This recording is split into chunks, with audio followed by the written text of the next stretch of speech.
A double act, also known as a comedy duo, is a comic pairing in which humor is derived from the uneven relationship between two partners, usually of the same gender, age, ethnic origin and profession but drastically different in terms of personality or behavior. Often one of the members of the duo the straight man, feed, deadwood, or stooge is portrayed as reasonable and serious, while the other the funny man, banana man or comic is portrayed as funny, less educated or less intelligent, silly, or unorthodox. If the audience identifies primarily with one character, the other will often be referred to as a comic foil. The term feed comes from the way a straight man is wont to set up jokes and feed them to his partner. Despite the names often given to the roles, the straight man need not be humorless, and it is not always the comic who provides the act's humor. Sometimes it is the straight man who gets the laughs through his or her sarcastic reactions to the comic's antics, as was often the case with Stewart Lee's deadpan, reasoned reactions to Richard Herring's more ridiculous antics in their pairing. Where the straight man serves no personal comic purpose but acts as a device to make the comic look good, he is known as a stooge. This is sometimes considered a derogatory term. Most often, however, the humor in a double act comes from the way the two personalities play off each other, rather than from the individuals themselves. In many successful acts the roles are interchangeable. History = early development = The template for the modern double act began in the British music halls and the American vaudeville scene of the late 19th century. Here, the straight man was a necessity, as he would repeat the lines of the comic.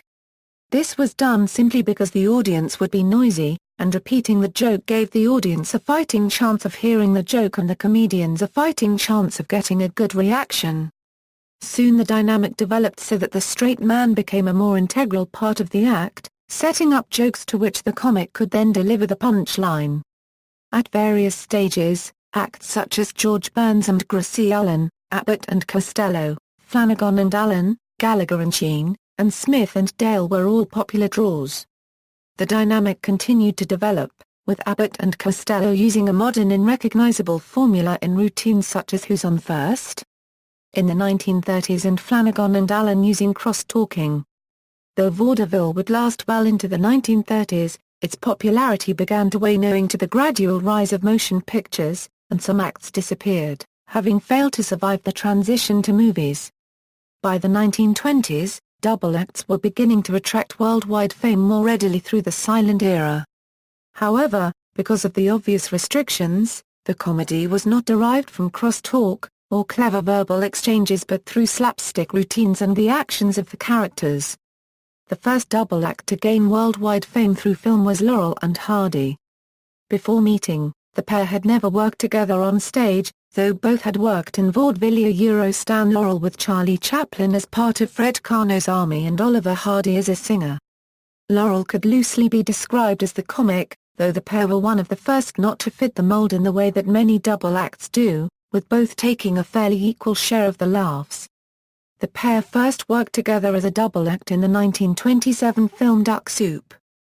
The first Laurel and Hardy film was called Putting Pants on Philip, though their familiar characters had not yet been established. The first film they both appeared in was Lucky Dog in 1917.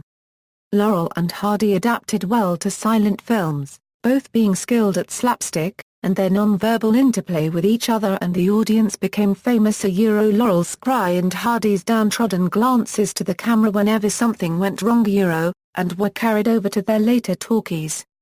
Indeed, they were one of the few silent acts who made a very successful transition to spoken word pictures in the 1930s, showing themselves to be equally adept at verbal wordplay. 1940s are 1960s The year 1940 saw the release of Laurel and Hardy's Saps at Sea, their final film for long-term producer and collaborator Hal Roach. From here, their popularity began to decline. However, in 1940s America the double act remained a cinema draw, developing into the buddy movie genre, with 1940 seeing Abbott and Costello making the transition from stage to screen and the first of Bob Hope and Bing Crosby's Road to series. Further acts would soon follow. For example, The first pairing of Dean Martin and Jerry Lewis occurred in 1946. About the same time the Bickersons became popular on radio. Mel Brooks and Carl Reiner started their 2,000-year-old man recordings and subsequent television appearances in 1961.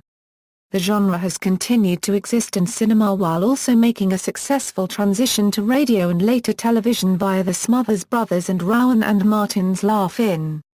In Britain, double acts would remain confined to theatres and radio until the late 1950s, when double acts such as Morecambe and Wise and Mike and Bernie Winters slowly began the transition to television on variety programmes such as Sunday Night at the London Palladium.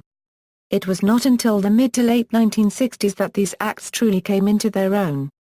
When Morecambe and Wise teamed up with writer Eddie Braben, they began to redefine what was meant by a double act, with Wise, the straight man, being developed into a comic character in his own right. They provided the link between music hall and modern comedy for double acts. As the two leading double acts of the day, Morecambe and Wise and the Winters brothers enjoyed a playful revelry. The Winters themselves mocked the slight edge Morecambe and Wise had over them in popularity, while Morecambe, when asked what he and Wise would have been if not comedians, replied Mike and Bernie Winters.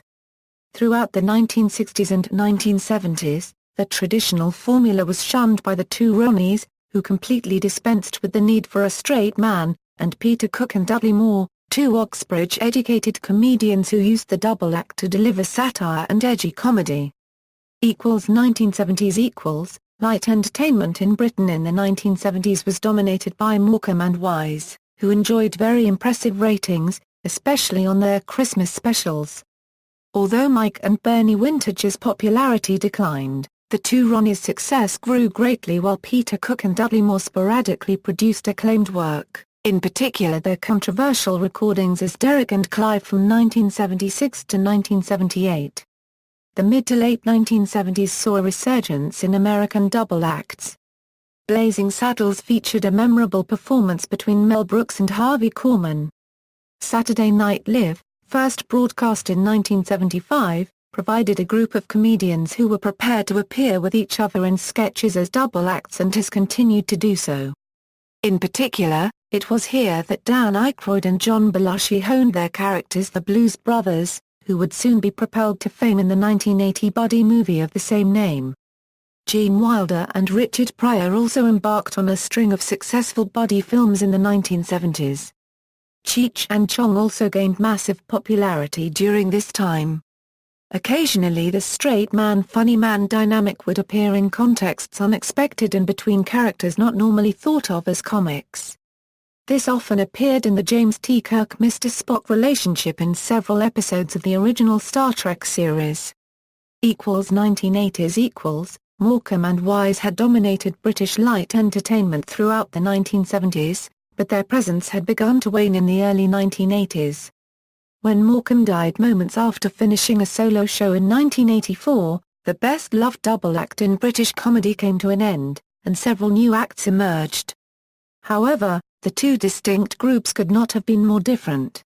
In the wake of Not the 9 O'Clock News, The Young Ones and the breakthrough onto television of alternative comedy came French and Saunders, Fry and Laurie, Rick Mayall and Ade Edmondson, Hale and Pace, and Smith and Jones.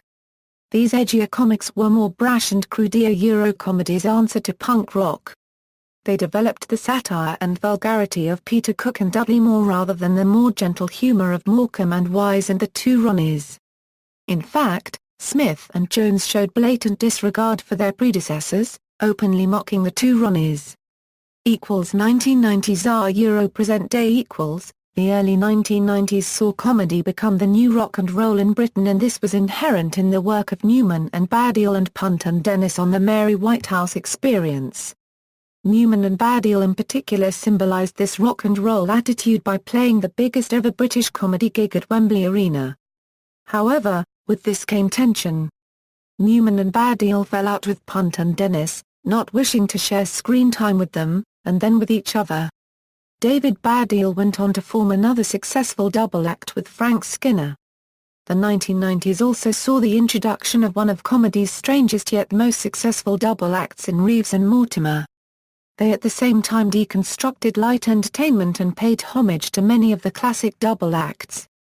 They simultaneously used very bizarre, idiosyncratic humor and traditional double act staples. Another double act who emerged in the mid to late 1990s were Lee and Herring, who combined a classic clash of personalities with very ironic, often satirical humor. Also appearing in the latter half of the decade were Adam and Joe, whose low-budget, self-produced Channel 4 series The Adam and Joe Show was a very sharp combination of TV and movie parodies and satirical looks at various elements of youth culture. Indian cinema also had its share of the double act, with Tamil cinema comedians Goundamani and Senthil teaming up for several films throughout the decade.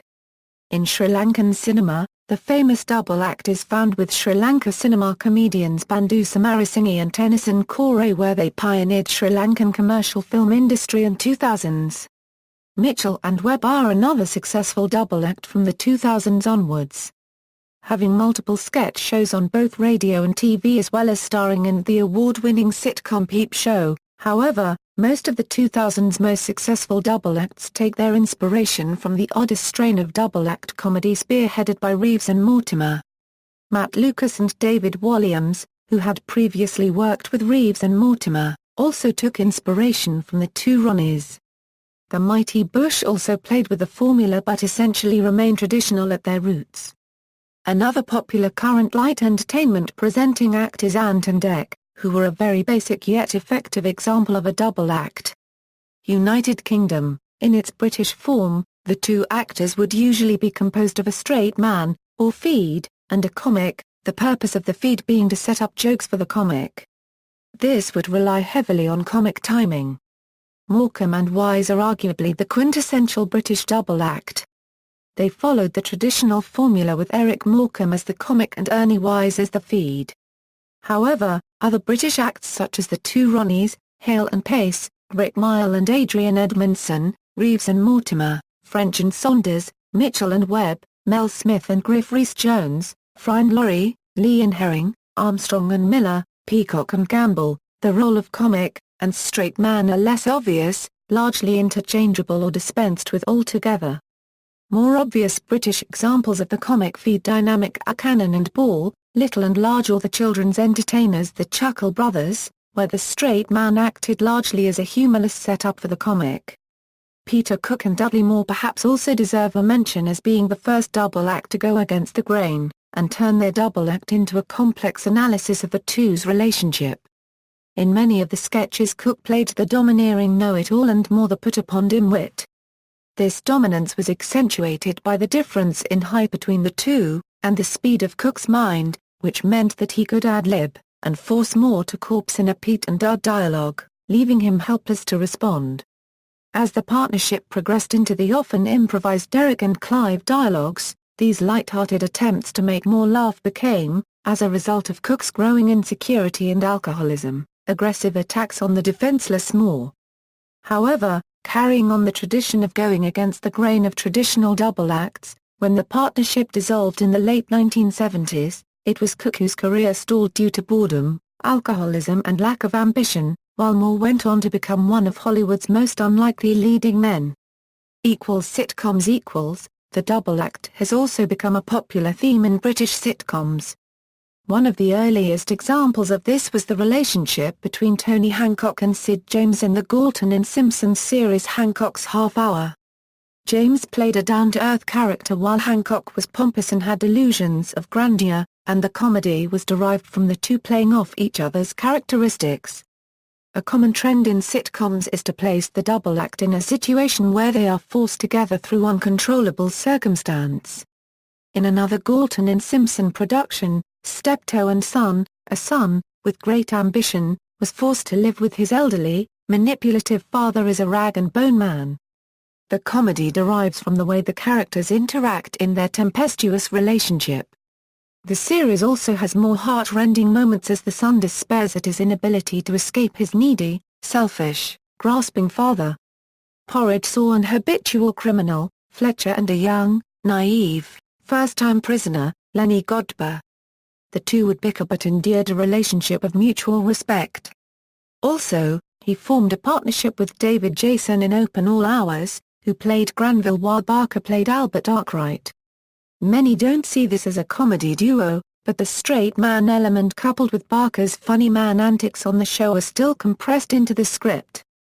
Rick Mayall and Ade Edmondson combined their success in sitcoms and as a double act in 1991 when they created Bottom. Their characters are a pair of sad, pathetic losers forced together by their mutual hopelessness. However, unlike earlier examples of such, the characters in Bottom absolutely hate each other, exacerbating their despair. This often leads to slapstick violence, such as hitting each other with frying pans. Mayall and Edmondson have said Bottom aimed to be more than just a series of toilet gags. It was meant to be a cruder cousin to plays like Waiting for Godot about the pointlessness of life. Other popular double acts in British sitcoms include complex relationships involving status and superiority themes, in Dad's Army, the social climbing envy of Captain George Mannering, to his right-hand man who is of higher status than him. And in Red Dwarf, the working-class everyman Dave Lister to the middle-class but socially awkward Arnold Rimmer. However, the most prominent double act is that of an intelligent person and his inferior sidekick, such as Basil and Manuel of Fawlty Towers, Blackadder and Baldrick of Blackadder, or Ted and Father Dougal of the Irish sitcom Further Ted. In recent years, double acts as sitcoms appear to have gone full circle, as illustrated by the cult success of The Mighty Boosh. For the relationship between the two main characters, the series uses a formula very similar to that between Sid and Tony in Hancock's Half Hour, that of a pompous character whose best friend can see right through him and brings him back down to earth. A similar dynamic is used in Peep Show, in which the characters of Mitchell and Webb were adapted for the sitcom formula. However, in this case both characters suffer from pomposity. The difference between the pair is the laid-back, cool arrogance of Jeremy and the intellectual arrogance of Mark.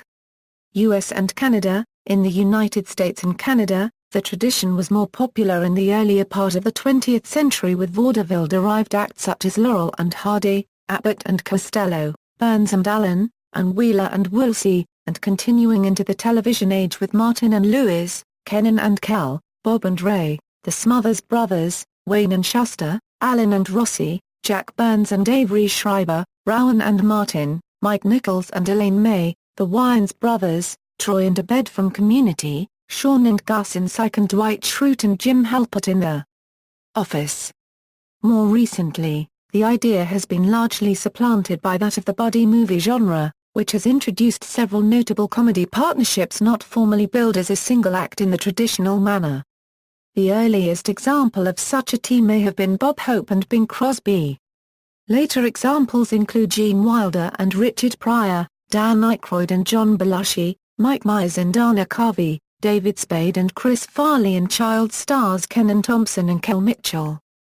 Based on the gag man straight man concept, stoner duos like Cheech and Chong, Jay and Silent Bob, and Harold and Kumar have also proven quite popular with audiences. The double-act format can also be used in presenting non-comedic information in an entertaining manner, such as Savage Hinman pair of the Discovery Channel's Mythbusters.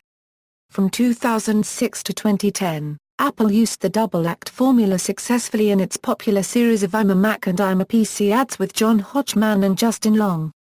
And Pro Wrestling the stable D-Generation X, also known as DX, would be considered a comedy duo in the professional wrestling world.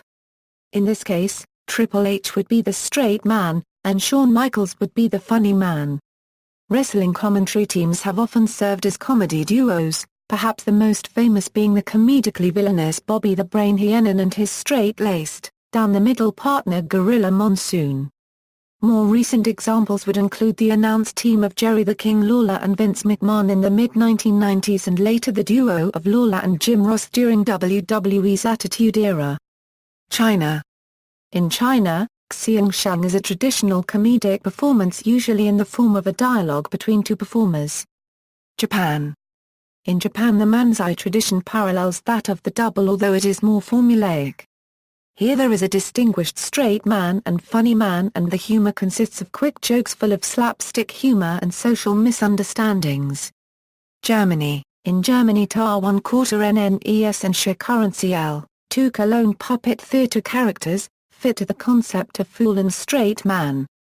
During the Second World War Tran and Hell appeared in a number of short films to deter Germans from actions detrimental to Germany's war effort or security.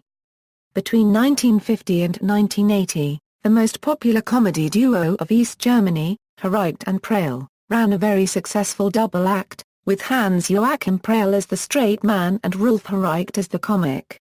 Interchangeable roles, double acts who do not use the straight man funny man dynamic or whose roles are interchangeable, A Pair of Nuts, the comedy duo, Adrian Edmondson and Rick Mile, Alexander Armstrong and Ben Miller, Ant McPartlin and Declan Donnelly, Atlas and Peabody, Barry and Stewart, Beavis and Butthead and Beavis and Butthead, Bob Odenkirk and David Cross, Cheech and Chong, Colin Mochrie and Ryan Stiles, Conan O'Brien and Andy Richter, Dan Aykroyd and John Belushi, Dan Howell and Phil Lester, Sam Winchester and Dean Winchester, Baddiel and Skinner, Flight of the Conchords, Fred Armisen and Carrie Brownstein in Portlandia, French and Saunders Ferry and Laurie, Gallagher and Sheen, Gonzo the Great and Rizzo the Rat in Muppet Christmas Carol, Gumball Watterson and Darwin Watterson, Lee Mack and Tim Vine, Hale and Pace, James Franco and Seth Rogen in Pineapple Express, Joey Tribbiani and Chandler Bing, C.J. and Mahalik, Key and Peele, Lloyd Christmas and Harry Dunn, Tim Heidecker and Eric Wareheim, Mel Smith and Griff Rhys-Jones, Mitchell and Webb, Jake and Amir, Newman and Baddiel, The Pathological Upstagers, Pinky and the Brain, Raymond Barron and Deborah Barron, Ray Peacock and Ed Gamble, Randy and Jason Sklar, Rod Brasfield and Minnie Pearl, Rosemarie and Maury Amsterdam, Roy and H.G., Roy and Moss from the IT Crowd, Simon Pegg and Nick Frost, Smith and Dale, Stan Laurel and Oliver Hardy, Stan Marsh and Kyle Broflovsky, Willie Clark and Al Lewis, Terrence and Philip, Vic and Bob, Zachary Levi and Joshua Gomez, Old Master Q, Big Potato and Mr. Chin from Old Master Q, Finn and Jake, Ian Hecox and Anthony Padilla. Notes